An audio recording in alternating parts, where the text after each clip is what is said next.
శ్రీ రేణుక ఎల్లమ్మ తల్లి జ్యోతిష్యాలయం. భార్యాభర్తల సమస్యలు, ప్రేమ సమస్యలు, కుటుంబ సమస్యలు, వ్యాపారంలో నష్టం రావడం, మనశ్శాంతి లేకపోవడం, అనుకున్న పనులు కాకపోవడం, కోర్టు సమస్యలు, నరదృష్టి, సంతాన సమస్యలు, పెళ్లి కుదరకపోవడం, ఆరోగ్య సమస్యలు, వాస్తు, ఇంటి సమస్యలు, విదేశీ ప్రయాణం, ధనం నిలకడలేకపోవడం, మీకు ఎటువంటి పర్సనల్ సమస్యలు ఉన్నా జ్యోతిష్యం చెప్పబడును. కోయ గురూజీ లక్ష్మణరాజు గారు. Cell number 8466923012. ఓం శ్రీ మాత్రే నమః. ఛానల్లోకి స్వాగతమండి. ఈ వీడియోలో మనం గ్రహస్థితిని అనుసరించి మేషరాశి వారు ఎటువంటి ఫలితాలను పొందబోతున్నారో తెలుసుకుందాం. ఈ రాశివారికి ఈ నెల 14, 15, 16 తేదీలలో జరగబోయేదేంటి? ఈ రాశివారి ఇంట్లో ఎటువంటి శక్తి దాగి ఉంది? ఆ శక్తి ఏ విధంగా బయటికి రాబోతుంది? ఈ శక్తి బయటికి రావటం వల్ల వీరి జీవితం ఎటువంటి మలుపులు తిరుగుతుంది?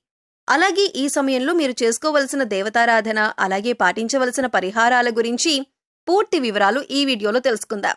కానీ అంతకంటే ముందుగా మీరు కనుక మన ఛానల్ని ఇప్పటివరకు సబ్స్క్రైబ్ చేసుకోకపోతే సబ్స్క్రైబ్ చేసుకొని పక్కనే ఉన్న బెల్ ఐకాన్ నొక్కి ఆల్ సెలెక్ట్ చేసుకుంటే మేము ఇలాంటి వీడియోస్ అప్లోడ్ చేయగానే ముందుగా మీకు నోటిఫికేషన్ వస్తుంది. అలాగే వీడియోని ఎక్కడా కూడా స్కిప్ చేయకుండా చివరి వరకు చూస్తేనే మేమేం చెబుతున్నామో మీకు పూర్తిగా అర్థమవుతుంది. ఈ రాశివారు సహజంగా మంచి వ్యక్తిత్వాన్ని కలిగి ఉంటారు. ఇతరులకు సహాయం చేయటంలో ముందుంటారు. ఇక ఏదైనా పనిని సాధించాలి అంటే అది పూర్తయ్యేంత వరకు నిద్రపోని మనస్తత్వాన్ని కలిగి ఉంటారు. అది ఎంతటి కష్టమైన పనైనా సరే విజయవంతంగా సాధించేంత వరకు పోరాడతారు. ఈ రాశివారు కార్యదీక్షత, కార్యదక్షతను కూడా కలిగి ఉంటారు. మంచి చెడు ఆలోచించినాక మాత్రమే వీరు ఏ పనైనా మొదలు పెడతారు. ఇక ఈ రాశివారి జాతకం ప్రకారం చూసుకున్నట్లయితే వీరి జీవితంలో ఒడిదుడుకులు, అలాగే సమస్యలు కూడా అధికంగా ఉంటాయి. కుటుంబ బాధ్యతలను కూడా ఎక్కువగా అనుభవించవలసి ఉంటుంది. వీరి జాతకరీత్యా ఆర్థిక పరిస్థితుల కారణంగా అప్పులు కూడా చేయవలసిన పరిస్థితులు ఎదురవుతాయి. అయితే ముఖ్యంగా కొద్దిమంది శత్రువుల మూలంగా కూడా వీరు జీవితంలో అనేకసార్లు నిందలు, ఆరోపణలు భరించాల్సి వస్తుంది. మీరు చేయని తప్పులకు కూడా నేరారోపణ ఎదుర్కోవలసి ఉంటుంది. అయితే ఈ రాశి వారి యొక్క జీవిత గమనాన్ని బట్టి వారి యొక్క స్వభావాన్ని కూడా మనం అంచనా వేయవచ్చు. పరిస్థితులకు తగ్గట్లుగా చురుకుగా వ్యవహరించే స్వభావం ఈ రాశి వారికి ఉంటుంది. వారికి లాభదాయకంగా ఉంటాయి. అలానే ఈ రాశివారు జీవితంలో ఎదగాలని ఎంత ప్రయత్నం చేసినా కానీ వీరిని అణగదొక్కటానికి ఒక వ్యక్తి ఎప్పుడూ కూడా వీరి పక్కనే ఉంటారు. అంటే ఎంత ఎదగాలని ప్రయత్నం చేసినా కానీ వీరిని నిరుత్సాహపరిచే వ్యక్తి ఎప్పుడూ కూడా వీరి వెంట ఉంటారు.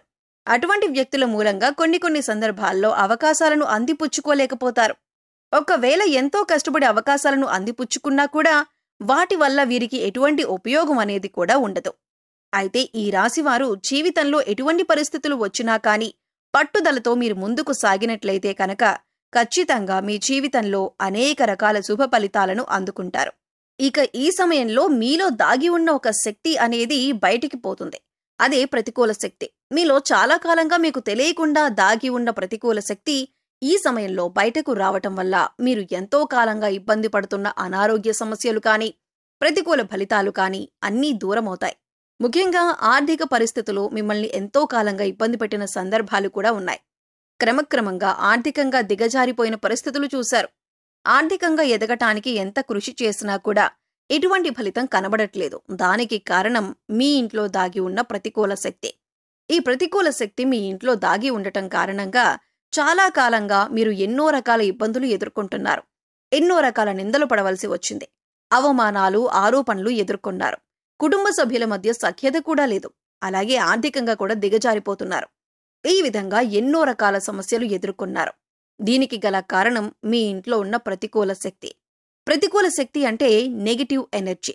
ఇది ఏ రకంగానైనా సరే మీ ఇంట్లోకి ప్రవేశించి ఉండవచ్చు. అంటే నరదృష్టి ఉన్నా కూడా ప్రతికూల శక్తి మీ ఇంట్లోకి ప్రవేశిస్తుంది. లేదా మీరు బయటకు వెళ్లి ఇంట్లోకి వచ్చినప్పుడు మీతో కూడా ప్రవేశించి ఉండవచ్చు. అయితే ఇటువంటి యొక్క నెగటివ్ ఎనర్జీ మీ ఇంట్లో ఉండటం కారణంగా మీరు అనేక రకాలుగా సమస్యలు ఎదుర్కొంటున్నారు.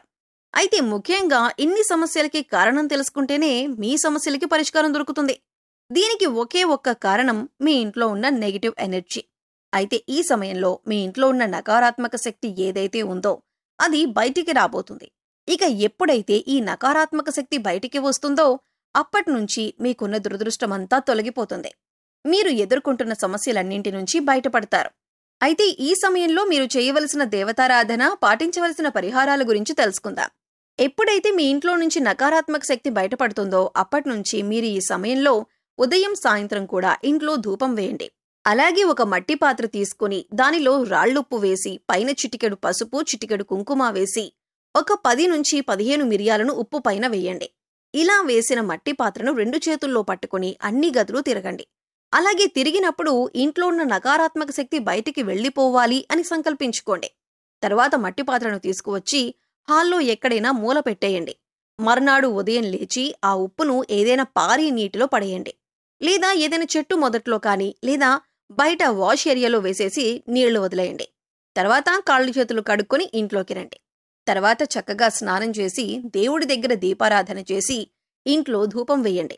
ఇక ఎప్పుడైతే ఈ విధమైన పరిహారం చేస్తారో అప్పుడు ఇంట్లో ఉండే నకారాత్మక శక్తి అంతా బయటికి వెళ్లిపోయి ఇంట్లోకి సకారాత్మక శక్తి అంటే దైవశక్తి ప్రవేశిస్తుంది.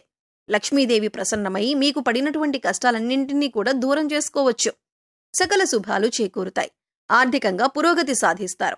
గతంలో మీరు ఏవైతే సమస్యలతో ఇబ్బంది పడ్డారో అటువంటి సమస్యలన్నింటికీ కూడా చక్కటి పరిష్కారం దొరుకుతుంది. సమస్యలు, కష్టాలు అన్నీ కూడా ఒక్కొక్కటిగా తీరిపోతాయి. గతంలో మీరు కోల్పోయిన ధనం, అవకాశాలు అన్నీ తిరిగి పొందుతారు. ఆర్థిక పురోగతిని చూస్తారు. అలాగే ప్రతి శుక్రవారం లక్ష్మీదేవి ఆరాధన చేయండి. విశేషంగా కనకధార స్తోత్రాన్ని పఠించండి. శుక్రవారం లలితా సహస్రనామాలు చదువుకోండి. ఇలా చేయటం వల్ల మీ ఇంట్లో పాజిటివ్ ఎనర్జీ కనిపిస్తుంది.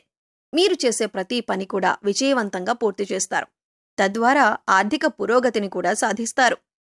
అలాగే ఎప్పుడైతే ఒక శక్తి బయటికి వెళ్లిపోతుందో అప్పుడు మీరు పెట్టిన పెట్టుబడికి రెట్టింపు లాభాలనేవి పొందుతారు. దీనివల్ల ఆర్థిక పురోగతి కూడా సాధిస్తారు. అలాగే ఉద్యోగానికి సంబంధించి మీకున్నటువంటి ప్రతి సమస్యకి పరిష్కారం లభిస్తుంది. మీకున్న ప్రతి సమస్యకు కూడా సమాధానం దొరుకుతుంది. అనారోగ్య సమస్యల నుంచి బయటపడతారు. ఎప్పుడైతే నకారాత్మక శక్తి బయటకు వెళ్లిపోతుందో ఎంతో కాలంగా ఇబ్బంది పడుతున్నటువంటి అనారోగ్య సమస్యలన్నీ కూడా తగ్గిపోతాయి.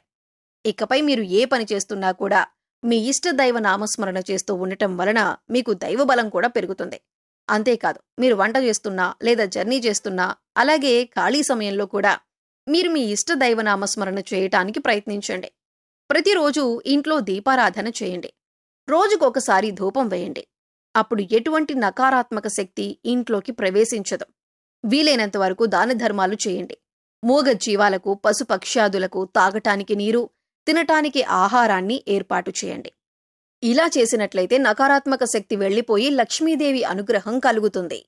సో చూశారు కదండి, ఈ నెల 14, 15, 16 తేదీలలో మేషరాశి వారి జాతకరీత్యా ఎటువంటి ఫలితాలు పొందబోతున్నారు, అలాగే వీరి ఇంట్లో ఏ శక్తి దాగి ఉంది, ఆ శక్తి ఏ విధంగా బయటకొస్తుంది, ఇలా బయటికి రావటం వల్ల మీ జీవితం ఎటువంటి మలుపులు తిరగబోతుంది, అలాగే ఈ సమయంలో మీరు ఎటువంటి పరిహారం చేసుకోవటం వల్ల జీవితంలో ఉన్నతిని సాధిస్తారు అనే పూర్తి వివరాలను ఈ వీడియోలో మనం వివరంగా తెలుసుకున్నాం కదా.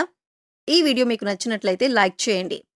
మీ ఫ్రెండ్స్ అండ్ ఫ్యామిలీ మెంబర్స్లో ఎవరైనా మేషరాశి వారు ఉన్నట్లయితే వారితో ఈ వీడియోను షేర్ చేసుకోవటం మర్చిపోకండి. అలాగే ఇప్పటి వరకు మన ఛానల్ని సబ్స్క్రైబ్ చేసుకోకపోతే సబ్స్క్రైబ్ చేసుకొని పక్కనే ఉన్న బెల్ ఐకాన్ నొక్కి ఆల్ సెలెక్ట్ చేసుకుంటే మేము ఇలాంటి వీడియోస్ అప్లోడ్ చేయగానే ముందుగా మీకు నోటిఫికేషన్ వస్తుంది. మరో చక్కటి వీడియోతో మళ్ళీ కలుద్దామండి. ఓం శ్రీ మాత్రే నమః.